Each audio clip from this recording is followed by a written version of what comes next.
listening to What's Working. I'm Cam Marston. What's Working is brought to you by Regions. This is one of our twice weekly special editions. I think we're in the fourth or fifth, maybe sixth week now as we try to work with small business in the region to help them figure out how to get through what I'm calling, and perhaps others as well, the COVID economy, this thing that's set upon us. My own business has struggled. Just last night, I had an email saying that all June work that I was hoping to do has now been pushed back to later in the year, which means I ain't got nothing to do for a while to go, and other than be here on this radio show and trying to spread information and news to people like yourselves. Folks, one of the things that you're going to see from What's Working with Cam Marston is a big new social media push.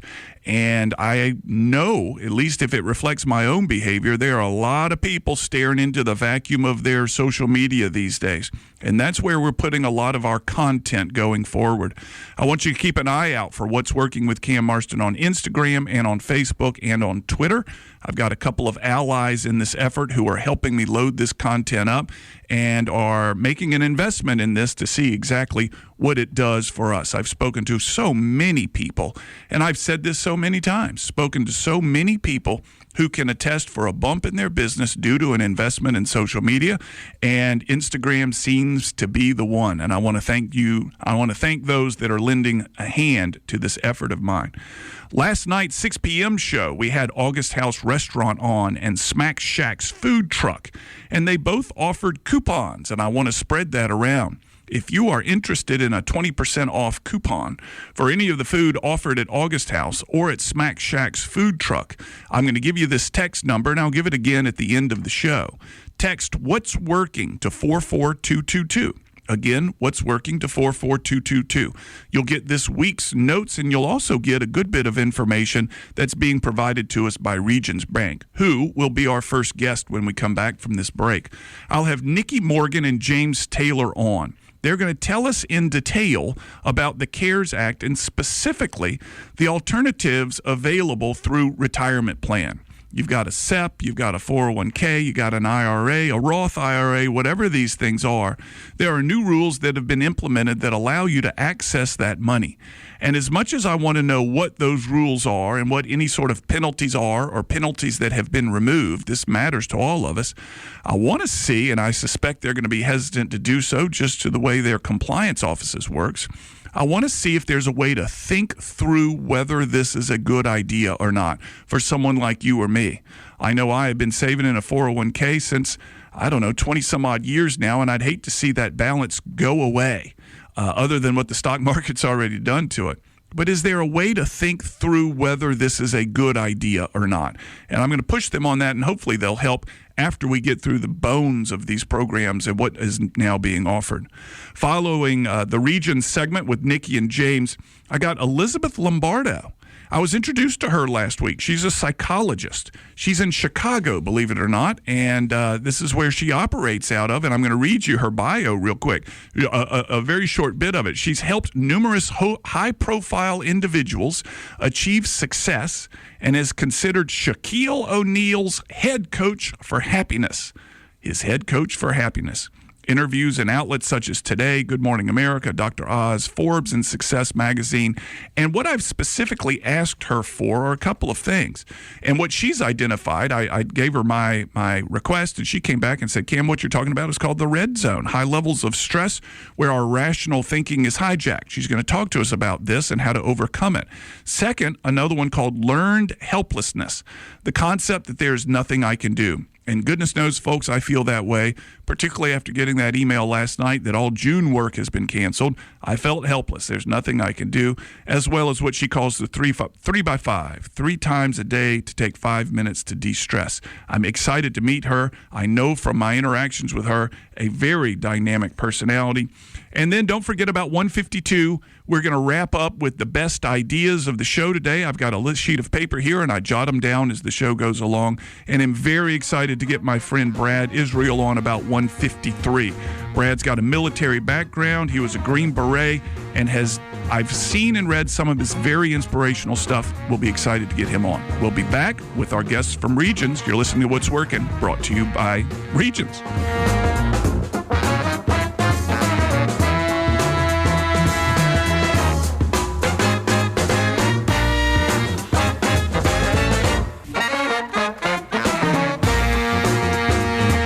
we go. We're back. I'm Cam Marston. You're listening to What's Working, brought to you by Regions. And through this relationship with Regions, I'm able to get some really highly qualified talent from Regions on the phone to talk about some of the different offerings that our federal government has made. On the line with me right now, Nikki Morgan. Nikki is a relationship consultant, and James Taylor, an ERISA advisory manager with Regions. Nikki, James, thank you so much for your time. Welcome to What's Working. Thank you, Cam. Good afternoon. Good afternoon. I appreciate your willingness to come on and talk about this stuff. And we've talked about the CARES Act on this show before, only focusing on the PPP program.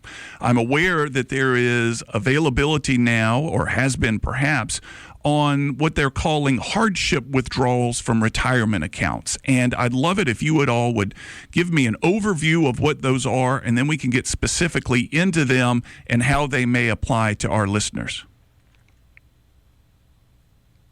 Nikki? Sure. Sounds good. Okay. Nikki?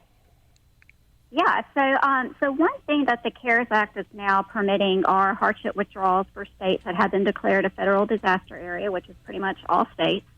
So kind of the overview of the hardship withdrawals are the Act now waives the 10% early distribution penalty for coronavirus-related distributions, now up to $100,000 from their retirement plans.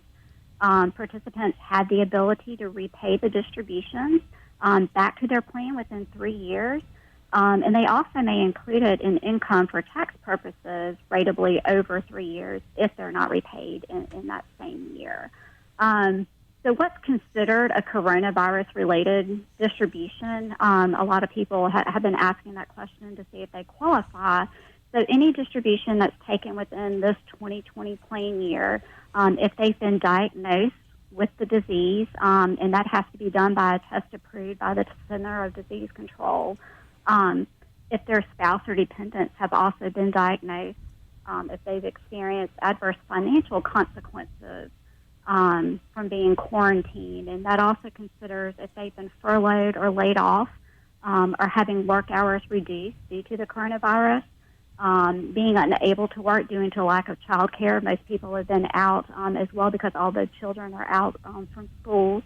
And then as well as the closing or reduced hours of a business owned or operated by the individual due to such virus or disease. So a lot of factors involved in that, but if they meet some of those factors, then they would have the ability to take a hardship distribution from their plan, as I stated, up to $100,000. So let's imagine that I'm an individual working for an organization that has offered me a 401k plan, and I've been there long enough to have built a balance up in there. What is my step if I determine that this is something that I want to do? First, does the company have to offer it? Can the company who is the sponsor of the 401k plan say, yeah, we know it's available, but we're not going to let our people touch it? Is this mandatory that people can, that each company sponsor must allow this to the employees? So, and I don't know, James, if you want to step in on this, but Sure, glad to. It is not mandatory. Plans have to make an election to actually adopt or a negative election to opt out, depending on their record-keeping provider. But they certainly do not have to make this option available to their plan participants. And some do, some don't. So it really is a balance between what those participants need versus disrupting their retirement plan savings. And so employers are having to balance that, and that can be a tough decision, as you may imagine. So imagine that I'm the employer, I'm the plan sponsor. We've talked about the reduction of penalties to the employee who may want to access their retirement funds. Is there any sort of penalty to the employer, the plan sponsor, that they need to know about as they're considering this? There is not. There's no penalty for providing it. So the only thing that it may require is an eventual plan amendment. And those plan amendments are generally not due at this time, so they may have the cost of amending their plan at a later date to add these provisions back in under the law. But other than that, there is not a penalty that would be pertinent to plan sponsors for providing or not providing these withdrawal options.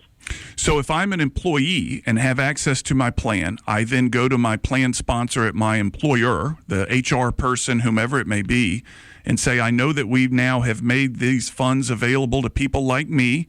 I would like to access mine under these new hardship rules. Is that the process? Yes, I mean, Yeah, they can Nikki, go to do you their wanna plan touch on that? sponsor. Yeah, I mean, they can go to their plan sponsored, or most know that they have the ability that they can go request it directly online through whomever their record keeper provider is. So they can go directly through the record keeper. They have this information set up, and they will work with them to get their distributions processed. So perhaps I'm getting a little bit into the weeds with some of these questions. They're kind of particular, but we've discussed the 401k, and I'm not done with that idea right now because there are a lot of people out there that have 401k. There are a lot of people also that have an IRA. Are the rules different in an IRA in this environment? They are. That's a great question. So IRAs do not provide for these type of distributions at this time. There is provision under the CARES Act that impacts both IRAs and 401k plans, and that's the waiver of the required minimum distribution requirement for the 2020 year. And so IRAs have also been provided relief for that minimum distribution requirement. So they have been impacted by the CARES Act to some extent as well, but not with regard to those distribution options or plan loan options. So the RMDs, the required minimum distributions for IRAs have been waived for the year 2020 for those that are, what is the age, 67, 65 and older? That's right. So the age has been 70.5 the year that you turn 70 and a half, but it is now 72 for future years based on the Secure Act, which was also recently passed prior to the crisis. So so for those of you, let's say you're 35 years old out there or 45 years old out there, once you turn 72 now, you have to begin taking money out of these retirement savings accounts. Frankly, and if I understand it, Nikki and James, I want you to confirm this, it's so the government can tax you on it and get their share. That's absolutely part of it. There's a public policy around the taxability and the tax deferred status. And so, again, they've made that judgment that they would like that taxation to begin at that age. It was increased to 72 because Americans are living and working longer. Yeah. And so we may see increases again in the future in that age. So these rules, there's been these new rules, folks, if this applies to you. First, if you're an employee in an organization, you may have access to your 401k funds to help you get through this time. The penalties have been waived. There is a time that you have to pay it back. Now, Nikki and James, this is a curveball, and this just occurred to me. I don't know if you can answer this. Let's assume that I am one of these employees, and I've gone to let's assume it's the HR person. The HR person in my organization said, I want access to these funds that you've now made available. And they say, okay. And I take them, and then I get furloughed or I get laid off. What happens? Sure. Well, I'm glad to take that. So, once you take the funds, the difference between a furlough and being laid off permanently are a little different. Furlough is a reduction in hours with the intent to come back to work, whereas if you're laid off without the ability to come back to work, again, you may well not be able to pay that amount back. And so basically your account balance, if you take a distribution at termination, will not include those amounts that you already withdrew under this rule. So if you have a $200,000 account balance and you withdraw $100,000 today and unfortunately are unemployed permanently in the future, then your account balance would be $100,000 because you had not yet paid that amount back under the 3-year rule. And do you owe that $100,000 back? You don't. I mean, again, it's basically a benefit for you to be able to pay it back and then not have to recognize it for income for 3 years, which is a big deal. And so then if you don't, at the end of that 3-year period, you'll recognize it on your 1040 on your tax return. Got it. Wow. Okay. So no one's going to let that money vaporize and go unaccounted for, are they? No, sir. No, sir.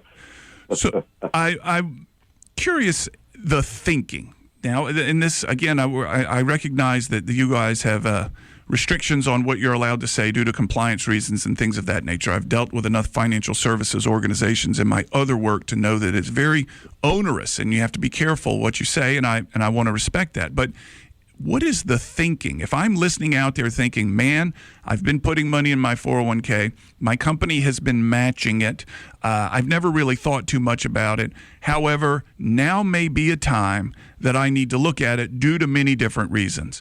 What should they think about prior to deciding to go get that money? Because I know most advisors out there, most people in the financial community are going to say that is the last thing you touch because you cannot take a loan out against retirement.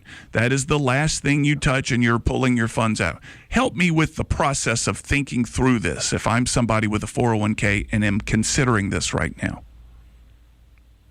Sure. Well, I think that's a great question. And so, again, I think you made a great point.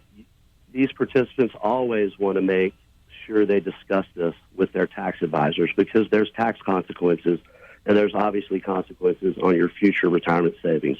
But really, what you're looking at in this circumstance is, are they experiencing a heavy financial hardship? Okay. And so you're balancing, as a participant, your future retirement savings versus today. Do you have an immediate need that you cannot meet, and then do you need to access these assets? So I think, again, it's a different calculus for everybody. It's something that needs to be considered very carefully, but it will have potential negative consequences on your retirement saving because you're not going to get the future time value of money and other benefits of those items as time moves forward. So that's really the way that folks need to think about it, and they need to discuss with their advisors pretty closely before they take any of these steps. Absolutely. I'm curious what the most common question the two of you are getting anywhere around the CARES Act, whether it be the retirement content that you and I are talking about right now or the PPP plan. What is the most common question? Because I'm sure someone out there has it right now. Nikki, we'll start with you. No, I mean, the most common question has been, how much, what are the rules in pertaining to the hardship rules? How much can I take? And just verifying that and same thing as James discussed, should I be taking it from my plan? Or do I need to look at other avenues? So that's really the conversation that we're having with our clients and their employees right now, is really understanding the rules and the consequences and circumstances around taking it from a retirement plan. James, your role as an ERISA advisory manager, are you getting a different type of question? That's a good point. I am. I mean, I get a lot of questions that are really technical in nature at this point. And so I should point out that, we are still awaiting Treasury guidance around the CARES Act, in particular with respect to these retirement plan provisions. So while we have a lot of things that we do know and that we discussed today, there are many, many unknowns. And so I'm getting a large number of questions that are not clear within the Act and that are having to be pended until the Treasury releases some formal guidance around some of the idiosyncrasies of these rules. Many of my banker friends have said something along the lines of, it's the darndest thing I've ever seen. They're more interested in getting the money out with less rules on how to repay it or what you'll have to do to account for it. It's absolutely, and gosh knows we've heard this word a lot, unprecedented. Is there anything, give me a kind of an emotional thought from yourself of what does this look like from your point of view? Have you ever seen anything like it? Is it just the Wild West out there from the bank's point of view? Nikki? Well, from my standpoint, even as bad as it seems, and we know that we're like, oh my gosh, they've opened all of this up and the employees are just going to go out there and pull their money and stuff out. When we go to run our reports and look at this and discuss this with our clients, we don't see the mass exodus out of the plan. So I think maybe after realizing what happened in 2008, they understand the market crashed, but it came back, and they know that they still want to have that money for retirement. So you do see that people are they're having discussions, but they're putting it on hold and not just going out and pulling this money out because they have the ability to. So that's been really good news, and hoping that they can find other ways to help with their current financial situation. You, prior to us getting on the air earlier today, sent me a link at Regions Bank, and folks, I'll tell you where to find that link. that I explored prior to coming into the station, and full of content of what's going on out there from the banking and the regulation point of view. I'm confident that you must update it on a regular basis due to the new rules that are given out on a regular basis. And I want to thank you guys for the help and the insight you've given me, because I spent time looking on there personally, as well as the listeners. Folks, if you want to look at that link, let me tell you how to find it. Enter What's Working. This is the text line. I've referenced it a couple times, and we'll do it towards the end of the show. Enter What's Working and text that to 44222. No apostrophes and no spaces. What's Working, 44222. You'll get a number of things, and in there, a link to the page that Regions has set up. Nikki and James, thank you so much for your time. Thank you, Cam. We appreciate it. When we come back, I'll have Dr. Elizabeth Lombardo, celebrity psychologist. You're listening to What's Working with Cam Marston, brought to you by Regions.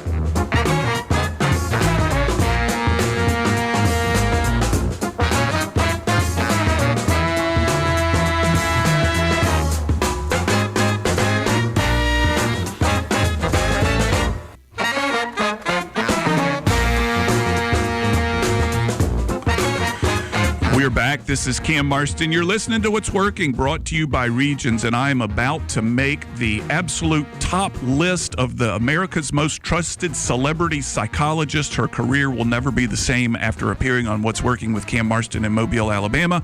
She'll look at her background and say the Today Show, Good Morning America, Dr. Oz, Forbes Success Magazine, and Shaquille O'Neal's head coach for happiness. That was all a warm-up for today. Dr. E, thank you so much for your time. Welcome to What's Working.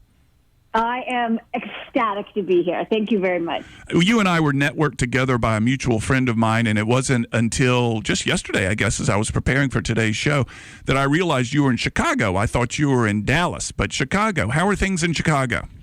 Well, we had snow a couple of times this week already, so spring is not quite sprung here. That is not something anyone has ever said in Mobile, Alabama, that we've had a couple of snow a couple of times a week. Yeah, it's bearing down on summer here. All the trees are greened out. We still have some bloom from spring, but we are well ahead of you in that regard, and everybody's kind of sighing that it's soon going to be hot here, and you're having snow twice in the week. Well, I want to thank you for your willingness to come on. As you know, my marketplace, or rather the listeners, are generally, we target small business owners. And you've offered me some insights into things that with your psychology degree, you might can help some of my listeners on. And I want to go through them in the list that you sent me. Tell us about the red zone, the dangers of the red zone, and how to overcome it. Yeah, the dangers of the red zone. And we're not talking football here. We are talking stress red zone. So if you think about stress, something we all have experienced in the past, certainly, and perhaps even more intensely now, it's not an all or nothing. It's on a continuum from 0, no stress at all, to 10, which is the most stressed out you've ever been. Now, when we're at a 7 out of 10 or higher, I call that the red zone. And I call it the red zone because when we're at lower levels of stress, we're able to think rationally. We use our frontal lobe, that beautiful structure that differentiates us from other animals, problem solving, executive functioning, all that great stuff happens. As our stress level increases into the red zone, the 7, 8, 9, 10, we use less of our frontal lobe and more of our limbic system. The limbic system is emotional reasoning, fight or flight. And so it actually hijacks our rational thinking. So if you are at a 7 out of 10 or higher, I always tell my coaching clients, don't let anything out of your mouth, because that's when we say things we later regret. And don't put anything in your mouth, because that's when we consume things we later regret. So in the limbic system, in a 7 out of 10, when you say consume things, it's when you stress. Are you talking about stress eating, consuming bags of chips eating, and bags of drinking? I've seen some articles about the amount of alcohol that's being purchased right now. So, eating, drinking, all those things. Having yet another glass of whatever, quarantine 15 kind of thing. So stress will do that to us, because even if rationally we think, no, I'm not going to eat that, or no, I'm not going to drink that, when we get into the red zone, sometimes that rational thinking goes out the window. So if I'm evaluating myself on whether I'm in the red zone or not, what are the indicators? What are the feelings, the emotions that I'm looking for to determine whether I sit on that 1 to 10 scale? Yeah.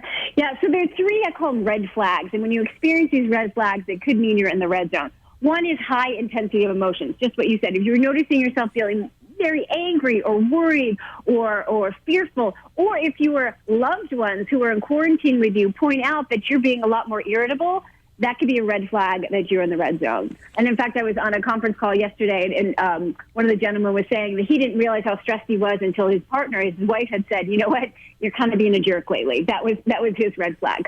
So the second red flag are physical sensations you don't want. So it could be a headache, tight neck, stomach issues, that kind of thing.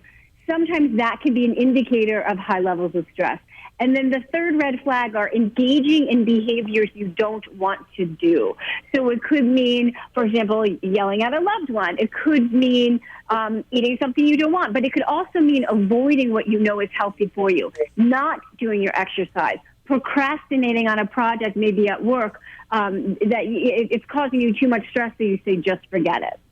So let me ask you a question. This is very, very relevant to a group of people that I have historically exercised with, and we were all chatting the other day, and all of us, our consumption, and you could put that to mean everything, of stuff has increased since this quarantine effective environment has set in.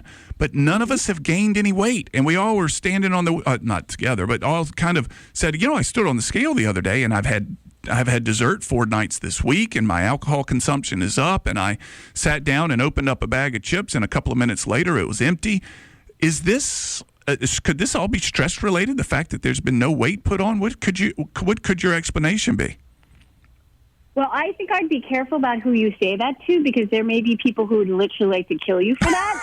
But I will respond to your question. So if you think about it, stress actually, for some people, can increase their metabolism, right? So even though you may be putting more in, stress for you may increase your metabolism, which then causes you to burn off those calories.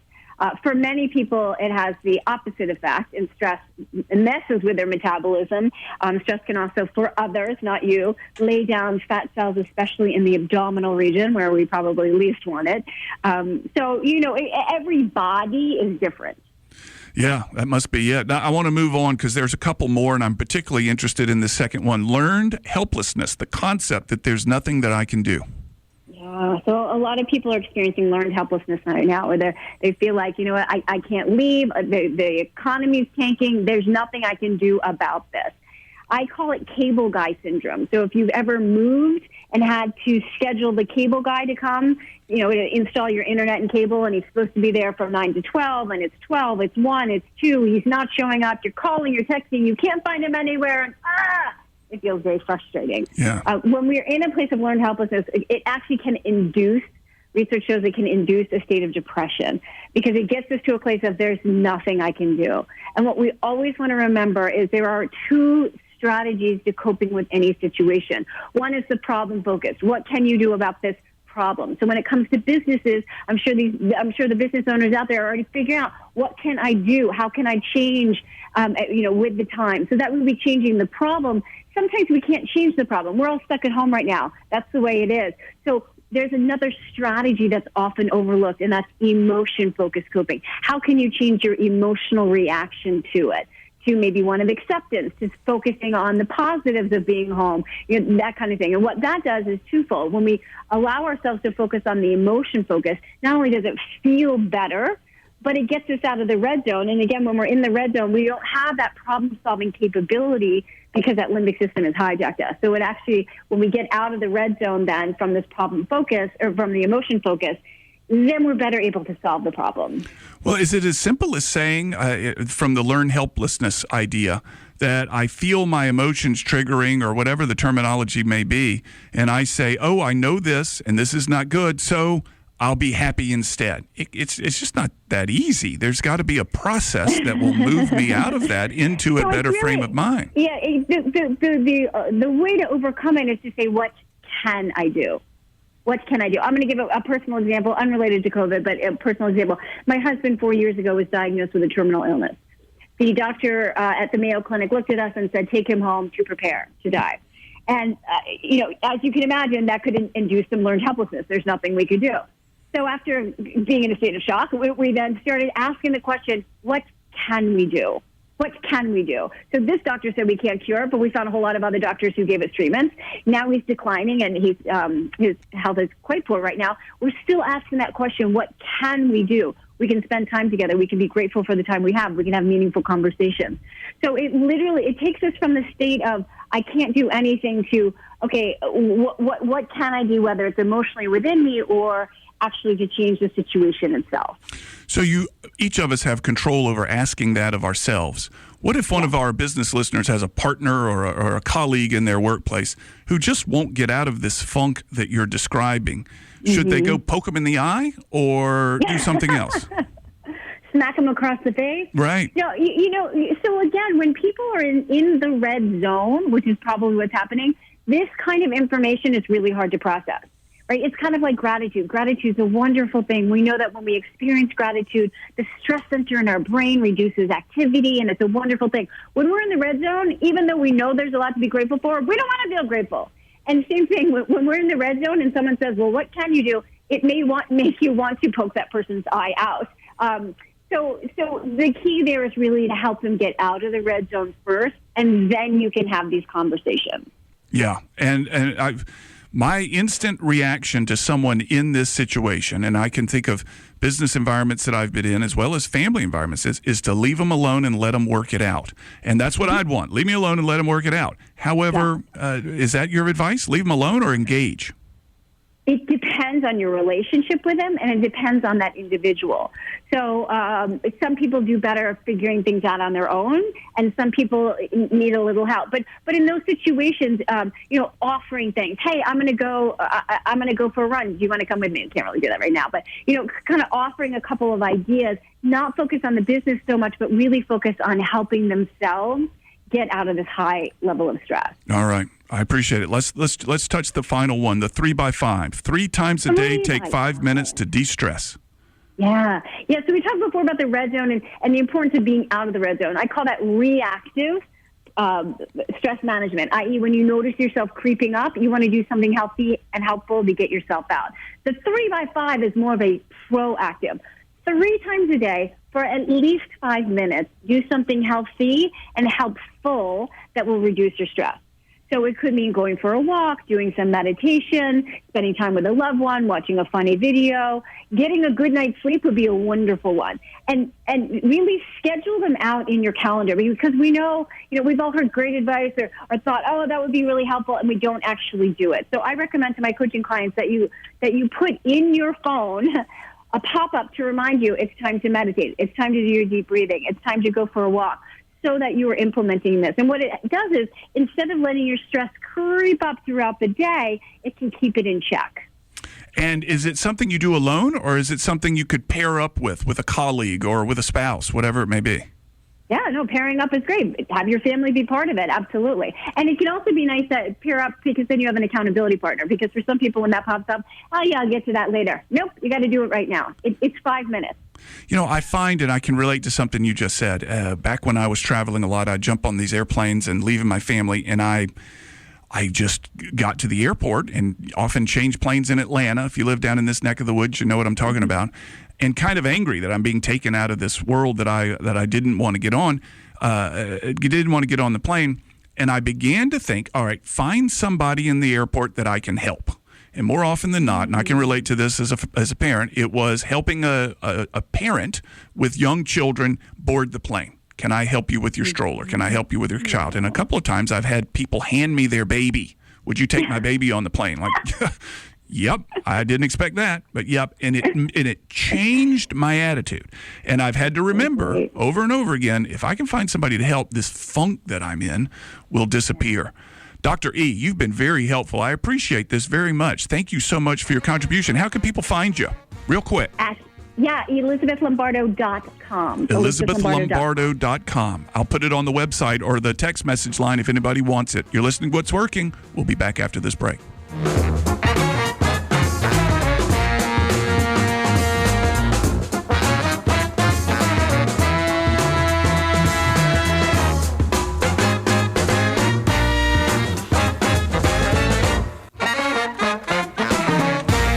Coming to the conclusion of yet another show, and the texts are starting to come in for the information from Regions as well as for the coupons for the two guests we had on last night, August House and Smack Shack Barbecue, rather.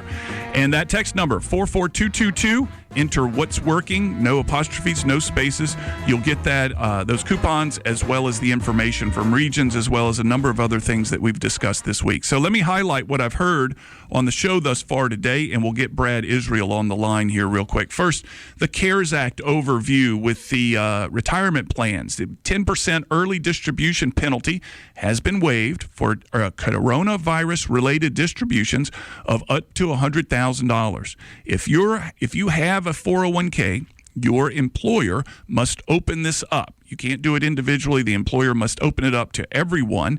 And I think one of the key points that was made in that conversation with both Nikki and James is to talk to your advisor, talk to your HR people, talk to somebody that can give you some good, solid advice on whether this is a good idea for you to do or not. You cannot take a loan against retirement. You got to save for it. And is this a good idea? They'll work you through that. Now, Dr. E, the psychologist to the America's most trusted celebrity psychologist, and now she's mine as well, the limbic system. If you're 7 to 10 on the stress scale, and I love this, don't put anything in your mouth and don't say anything. It's during these times that we often make bad decisions or say things that we regret. Talk yourself off the ledge, for a lack of a better term. We then talked about emotional coping. Ask yourself this question: what can I do? The list of things that I can't do is huge, but what can I do to change my environment? And 3 times per day, at 5 minutes per time, do something healthy and helpful. Pop it up on your phone, schedule something, and an accountability partner isn't a bad idea. Doing it with someone else will make you feel better about your situation. Now, on the line is another one of these people that I like so much and am grateful to have him as a friend. This is Brad Israel. Brad is the Chief Learning Officer at 68 Ventures. And while that sounds impressive, what most of us are just in awe of is post 9/11, Brad got up and joined the Army, and he became a Green Beret. And he spent 2 years in combat in support of Operation Enduring Freedom in Afghanistan. Brad, thank you so much for your time, for your service. Welcome back to What's Working. Thank you, Cam. It's great to be here with you, and I appreciate you just being a leading voice for us, especially during these times. I'm happy to do what I can, and I've got time on my hands. But Brad, what I want to, the tail end of this show, Tuesdays and Thursdays, is to try to set people in a different frame of mind, maybe encourage a current frame of mind, of optimism, of moving forward, of one step in front of the other, of there's so much news, conflicting news, bad news, whatever. How can I stay on top of my game? And you seem to have developed messages around this to help us put this all in perspective. I'm going to give you the microphone for a little while and let you give us some perspective, if you would. Sure, I'd be happy to. And one idea that came to mind was really just a habit that we've created inside our family of companies at 68 Ventures, and that's with every week starting the week with gratitude. And it's something that many have been doing for a very long time, but we wanted to really create that habit and that discipline. And so I wanted to share a story today that was one that we put out last week. It happened to be on the 8th birthday of my oldest son, my first son, and I was reflecting on 8 years ago from April 13th, and I was just returning from Afghanistan at the request of my wife for the birth of our first son. We are fortunate where we get the opportunity to come home for the births of our children when so many other soldiers defending our country do not. And I got home actually on the 3rd because of Mama's intuition. She felt like I needed to be here. The baby was about to come, and I got home that night, and I said, all right, let's do this. Let's go to the hospital. And it wasn't that time. But what it was the very next day, my father was going to have quintuple bypass surgery. And he's a physician here in town, works out at the University of South Alabama Physicians Group. And he had kind of played it off and downplayed the quintuple bypass that he was about to undergo, probably because I was in combat. And so we rushed over to Mobile, and we got to be here with him and with my mom and with my brother and sister and see him through on the other end. And then when you fast forward to that, the 13th, it was Friday the 13th, and we're back at Eglin Air Force Base, which is a few miles away from 7th Special Forces Group's compound. And Anna had been in labor all day, and I was getting close to the end of my rope of having to go back because fighting season kicks off in April in Afghanistan, and I was going to be returning with my men. So we were kind of we were eager to have this baby and get to hold him and get some pictures and love him and then get back over to my men. And it kind of threw us for a loop that night. It's something we'll never forget. So his heart rate kept spiking, and Anna's blood pressure was changing to the point where the doctor said if it happened again, she was going to have an emergency C-section, and that's what happened. And we go into the operating room, and this is the only doctor on the floor and a few nurses. And when he's born, he's not breathing. Brad, and I remember how... One minute. Can you hear me? 1 minute, my man. Okay. And so it was very surreal. And Anna said, he's not breathing. The doctor asked the nurses for an update, gave a very grim outlook. And at that moment, Dr. Michael Rossi from 7th Special Forces Group happened to come in, and he was able to resuscitate Lion and get him back and healthy and us to the NICU in Pensacola. And we were able to recover from that. And really, I shared it with our team just because everything that we're going through is compared to what? Where we are right now, where we are in the future. There's always going to be perspective. And through these challenges builds character. It's the adversity that makes us better. And so we've got to be able to look at that with an abundance mindset and with grace and empathy and with just realizing that so many people are fighting a tough battle, and we've got to be able to continue to push forward. And so I just challenge people where they are right now to think about that and express gratitude and create some new habits that you're going to sustain and carry forward coming out of this. It's amazing the number of people that I've talked to that all agree the sense and the feeling and the expression of gratitude can change your attitude around things. And Brad, I appreciate you sharing that. It's wonderful to hear that a steely-eyed missile man Green Beret can be vulnerable like that and share that story. I really appreciate it, Brad. Good luck to you. Keep spreading your messages, my friend. I will. Thank you, Cam. Folks, we're coming to an end of another show. We'll have 2 more for you next week. You're listening to What's Working. This is Cam Marston, What's Working, brought to you by Regions. We'll be back next week.